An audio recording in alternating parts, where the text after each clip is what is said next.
मैं doctor Dinesh NC web Delhi विश्वविद्यालय के भारती कॉलेज सेंटर में बीए प्रोग्राम फर्स्ट सेमेस्टर की छात्राओं को जीई का पेपर यानी कि हिंदी भी पढ़ा रहा हूँ। हिंदी भी उन छात्राओं के लिए है जिन्होंने 10वीं तक हिंदी पढ़ी हुई है। इस पेपर के उद्देश्य की बात करें तो इस पेपर का उद्देश्य है हिंदी भाषा और साहित्य के बारे में छात्राओं को सामान्य जानकारी देना और इसी पेपर के माध्यम से हिंदी साहित्य के कुछ महत्वपूर्ण कवियों और हिंदी साहित्य के इतिहास से परिचित कराना है। इस पेपर के माध्यम से छात्राएं हिंदी साहित्य के अंतर्गत भाषा और साहित्य से परिचित हो सकेंगी और कवियों के विशिष्ट विश्लेषण और उनकी कविताओं को पढ़ करके हिंदी साहित्य के बारे में सामान्य जानकारी हासिल कर सकेंगी। इस पेपर की इकाइयों की बात करें तो इस पेपर में 4 इकाइयां हैं। पहली इकाई के अंतर्गत हमको हिंदी भाषा और साहित्य के बारे में जानकारी हासिल करनी है, पढ़ना है और इसी इकाई के अंतर्गत ही हमें हिंदी भाषा के उद्भव और विकास के बारे में भी जानकारी हासिल करनी है। इसी इकाई के अंतर्गत ही हमें हिंदी की बोलियों के बारे में भी जानकारी हासिल करनी है, पढ़ना है और इसी इकाई में ही हिंदी भाषा हिंदी साहित्य के आदिकाल और भक्तिकाल तथा आदिकाल के इतिहास के बारे में भी थोड़ी बहुत जानकारी हासिल करने में मदद मिलेगी। इसके अलावा अगर अन्य इकाइयों की बात करें तो दूसरी इकाई में हमको कबीर और तुलसीदास के बारे में पढ़ना है।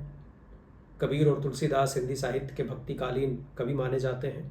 एक का संबंध निर्गुण शाखा से है और दूसरे का संबंध सगुण शाखा से है और इन दोनों का ही संबंध राम भक्ति शाखा से भी है, बस अंतर सिर्फ निर्गुण और सगुण का है।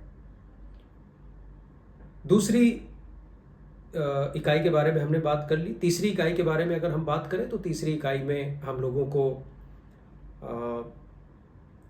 3 युगों के कवियों के बारे में पढ़ना है। पहले द्विवेदी युगीन कवि हैं मैथिलीशरण गुप्त और दूसरे हैं छायावाद युगीन कवि सूर्यकांत त्रिपाठी निराला और तीसरे कवि हैं केदारनाथ अग्रवाल।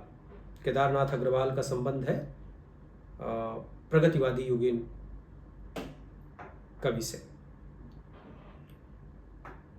और अगर हम चौथी इकाई की बात करें तो चौथी इकाई में हमको सुभद्रा कुमारी चौहान जी के बारे में पढ़ना है और इस इकाई में भी सूर्यकांत त्रिपाठी निराला की एक कविता है तोड़ती पत्थर, उस कविता के बारे में पढ़ना है। तो इस तरह से हम अगर देखें तो इस पेपर को 4 इकाइयों में विभाजित किया गया है और इन 4 इकाइयों में एक तरह से संक्षेप में ही सही लेकिन हम अलग अलग कालों के संबंध में मोटा मोटी जानकारी हिंदी साहित्य के संबंध में हासिल कर पाते हैं। जैसा कि मैंने बताया कि हम इसमें भाषा के बारे में भी जान लेंगे, बोलियों के बारे में भी जान लेंगे, हिंदी साहित्य के इतिहास के बारे में भी जान लेंगे और इसके अलावा हम कबीर और तुलसीदास जैसे कवियों के बारे में भी जानकारी हासिल कर सकेंगे। साथ ही साथ आधुनिक काल के कुछ कवियों के बारे में भी हम जानकारी हासिल कर सकेंगे। और इस पेपर के विषयों के बारे में जानकारी हासिल करने के लिए अगर संदर्भ ग्रंथों की बात की जाए तो संदर्भ ग्रंथों में सबसे पहले तो रामचंद्र शुक्ल का हिंदी साहित्य का इतिहास ही हमारे जहन में आता है कि रामचंद्र शुक्ल की किताब हिंदी साहित्य का इतिहास इस पेपर को पढ़ने के लिए, समझने के लिए बहुत ही ज़रूरी है, बहुत ही महत्वपूर्ण है। इसके अलावा आचार्य हजारी प्रसाद द्विवेदी की किताब हिंदी साहित्य की भूमिका, ये किताब भी हमारे लिए बहुत इम्पॉर्टेंट है, इसको भी छात्राओं को पढ़ना चाहिए। और तीसरी जो किताब मैं आप लोगों के सामने जिसका नाम लेना चाहता हूँ वो है डॉक्टर नगेंद्र द्वारा संपादित हिंदी साहित्य का इतिहास। और चौथी जो सबसे महत्वपूर्ण किताब है वो है डॉक्टर राम स्वरूप चतुर्वेदी की हिंदी साहित्य और संवेदना का विकास। तो इस तरह से ये हमारे लिए कुछ महत्वपूर्ण किताबें हैं जिनके माध्यम से हम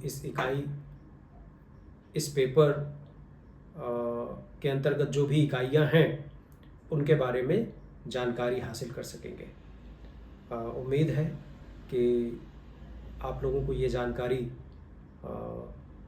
पसंद आएगी। धन्यवाद।